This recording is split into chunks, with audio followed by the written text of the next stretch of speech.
talking 8, 9, 10, 11, 12, 13, 14-year-olds are being recruited now by the recruiters. What do I mean by that?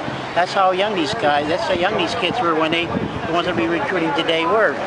And right now, they keep, you know, what's it going to go down to? 7, 8, 4, 3? What, you know, that's the idea. That's one of the problems. We need to end these wars. They're doing nothing. It's not a progressive thing to have a war. It's very backwards to have war. War hasn't proven anything since World War II. You know, I mean, it's never been successful. But even in World War II, there were problems.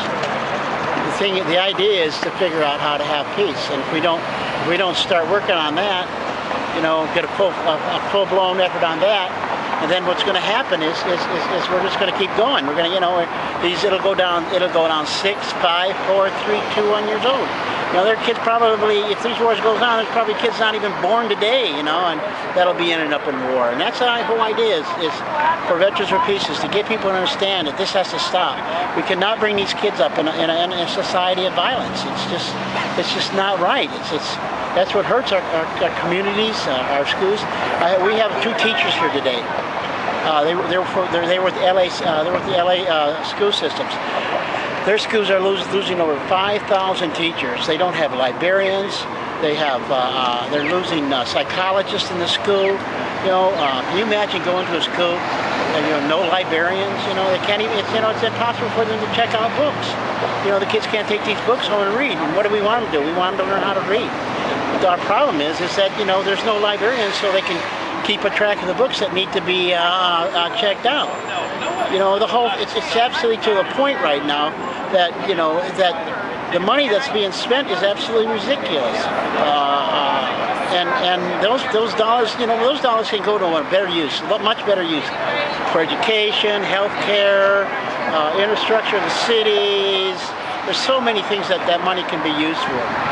I'd like to, if you don't mind, I'd like to ask, what do you think about Obama's policies? What do you think he could have done? What do you think he could do in the future? Well, what do you think about the administration? You know, very simple one. You know, he could pull the troops out. Just get them out. Just start saying, okay, we're bringing the troops out. Just as simple as that. You know, and we could have this problem taken care of within a year, because we don't need to be solving their problem for us. You know, we're not there to.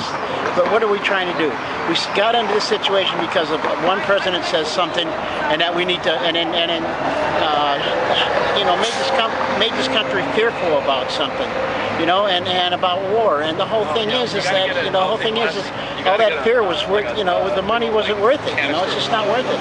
What we need to do today is settle down, get our troops out, start educating, getting our teachers back in school, getting our library teachers back, you know, librarians back into school, you know, and get our psychologists back in school. Just a couple weeks ago, we had a shooting, kids bringing guns to school. You know, we need psychologists in the school. We need psychologists in the school to help out these problems, you know. But yeah, we get, you know, young kids, 3 years old, bringing a gun to school. You know, where do you get that at? You know, I mean, maybe there could be somebody. Maybe there could have been somebody who told them that, you know, maybe this is the way it's supposed to be. We need to stop all this, you know. Fair enough. All right. Well, thank you very much. Yeah. Thank you.